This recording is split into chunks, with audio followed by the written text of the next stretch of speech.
Perkenalkan, saya Muhammad Wahyu Mukhlis Fathaila. Dalam kesempatan kali ini akan membawakan mapel sejarah kebudayaan Islam terkait materi tentang perkembangan Islam di Indonesia.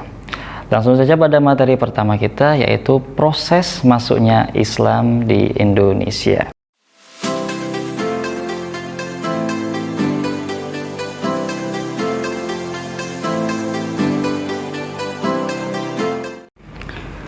Assalamualaikum warahmatullahi wabarakatuh.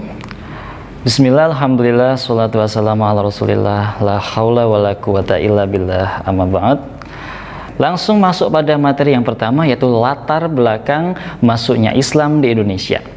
Nah, latar belakang masuknya Islam di Indonesia ini adalah, yang pertama adalah kewajiban, suatu keharusan yang dilakukan oleh para da'i atau para mubalek di dalam menyebarkan Islam. Jadi setiap orang itu diperintahkan untuk menyeru kepada kebaikan dan menjauhkan atau mencegah kemungkaran, amar ma'ruf nahi mungkar. Nah, di sini para mubalek ini memang tugasnya khusus untuk menyebarkan Islam. Tidak ada misi lain selain misi untuk menyebarkan Islam. Dan yang kedua adalah adanya para saudagar atau para pedagang. Ya, para pedagang ini datang dari berbagai penjuru, dari Timur Tengah khususnya, yaitu dari Arab, dari India juga ada. Nah, jadi mereka di dalam berdagang, di dalam setiap perjalanan mereka menempuh perjalanan dari Arab ini, mereka pasti singgah dari berbagai tempat, berbagai negara, berbagai wilayah. Nah, hingga sampailah pada Indonesia, sampai di negara kita Indonesia ini. Nah, mereka disambil berdagang, mereka juga mengajarkan Islam atau menyebarkan Islam. Jadi mempunyai misi lain selain berdagang. Nah, itu adalah latar belakang dari masuknya Islam ke Indonesia. Yang selanjutnya adalah kita membahas tentang kepercayaan. Agama, kepercayaan yang dianut oleh orang-orang Indonesia sebelum mengenal agama Islam. Nah, apa saja itu? Di sini sudah jelas bahwa kita sebagai warga Indonesia, agama asli kita adalah agama Hindu serta agama Buddha.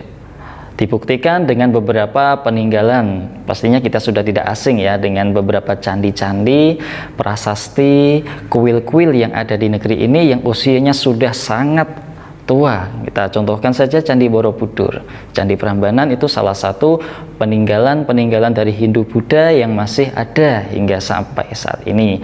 Selanjutnya untuk kepercayaan, kepercayaannya ada animisme, dinamisme, dan juga politeisme. Untuk pengertiannya pasti semuanya sudah paham ya. Oke, lanjut. Selanjutnya adalah golongan yang membawakan agama Islam serta golongan yang menerima agama Islam itu hingga di Indonesia ini. Nah, yang membawa adalah kaum pedagang, atau lebih sering kita dengar dengan istilah para saudagar. Para saudagar yang berasal dari Arab, dari Persia, dari India, dari Timur Tengah. Ya, mereka datang berdagang juga sambil menyebarkan agama Islam. Yang kedua adalah kaum mubalek. Nah, kaum mubalek ini mereka memang tugasnya khusus. Mereka datang berlayar ke berbagai negara, berlayar ke berbagai wilayah untuk menyebarkan agama Islam. Tidak ada misi lain selain mereka untuk menyebarkan Islam saja. Dan selanjutnya adalah kaum sufi, ya, penganut paham sufi atau tasawuf ini, mereka juga datang ke Indonesia kira-kira pada abad ke-13. Ada 6 cara, yaitu yang pertama adalah melalui cara perdagangan. Yang ini yang paling kompleks ya, yang paling umum, bahwa betul Islam masuk itu dibawa oleh para pedagang. Kemudian yang kedua adalah cara sosial. Sosial di sini diartikan hubungan sosial antara para pendatang atau para saudagar tadi dengan orang-orang pribumi atau penduduk pribumi. Yang ketiga adalah dengan cara pengajaran. Oke, lanjut. Kita kupas satu persatu, yaitu yang pertama adalah melalui cara perdagangan. Nah, di sini bahwa apa? Pada tahap permulaan, ya, proses masuknya Islam di Indonesia melalui tahap perdagangan, ya. Jadi kesibukan jalur lalu lintas, ya, jalur lalu lintas di lalu lintas perdagangan dunia kan melewati Indonesia, melewati Selat Malaka tersebut, menjadikan sibuknya jalur tersebut hingga mereka banyak bersinggah di pesisir-pesisir pantai di Nusantara. Nah, kemudian pedagang tidak hanya berasal dari Arab saja, mereka juga datang dari Persia, India, hingga mereka ikut turut andil di dalam bagian perdagangan dunia saat itu. Nah, dengan berjalannya waktu, ya, dengan seiring berjalannya waktu, pedagang yang datang hingga sampai di Indonesia itu semakin bertambah waktu semakin banyak. Jadi mereka berdagang zaman dulu kan tidak menggunakan kapal mesin, ya. Jadi di dalam perdagangan menggunakan kapal layar menunggu hingga datangnya angin musim. Jadi seiring dengan pergantian musim mereka berdiam di Indonesia, tentunya bersosialisasi dengan masyarakat setempat. Nah, itu karena seiring berjalannya waktu itu tadi, para pedagang muslim itu hingga membentuk suatu perkampungan yang disebut dengan pekojan, yaitu perkampungan muslim yang ada saat itu. Kalau pecinan, kita tahu pecinan adalah perkampungan Cina, jadi bisa dibedakan, ya. Oke, lanjut. Penyebaran yang selanjutnya adalah melalui cara sosial. Nah, ini cukup menarik. Perkawinan, ya. Jadi para saudagar, para mubalek itu, khususnya para saudagar itu terkenal dari kalangan yang memiliki status sosial yang baik.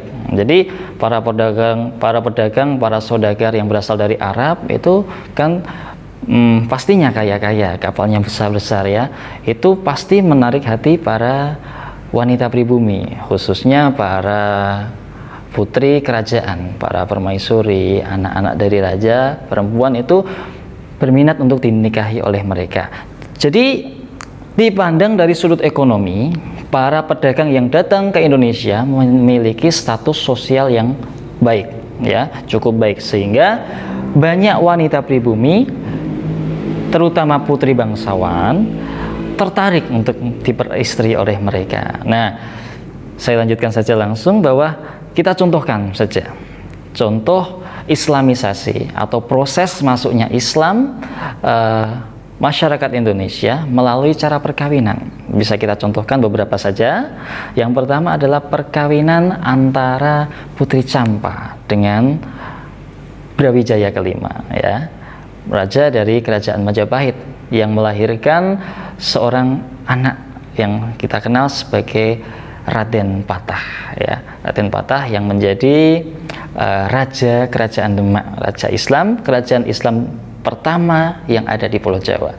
Kemudian Sunan Gunung Jati menikah dengan Putri Kawunganten, ya, itu juga salah satu contoh islamisasi melalui jalur pernikahan. Jadi wanita-wanita pribumi itu tadi masuk Islam, dinikahi, tapi sebelum dinikahi mereka diminta untuk mengucapkan kalimat syahadat, ya, seperti itu.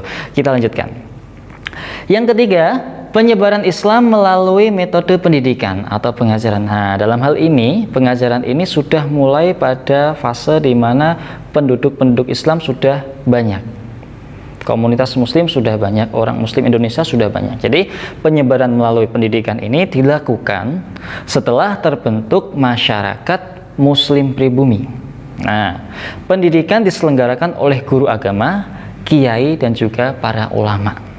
Nah, dimulai dari pendidikan dari rumah, di musola, di masjid, hingga akhirnya mendirikan pesantren-pesantren. Nah, pada masa pesantren inilah mulai muncullah para wali, nah, terutama Wali Songo, ya. Mereka, beliau-beliau ini mendirikan pesantren-pesantrennya. Kita contohkan ada Pondok Pesantren Ampel Dinta yang didirikan oleh Sunan Ampel di Wonokromo yang sekarang menjadi wilayah Surabaya, Jawa Timur. Ada lagi contohnya adalah Pondok Pesantren Gelagahwangi, Demak, ya, Demak, yang didirikan oleh Raden Patah. Mungkin sampai di situ dulu dari Pak Wahyu, ya. Saya cukupkan, terima kasih. Assalamualaikum warahmatullahi wabarakatuh.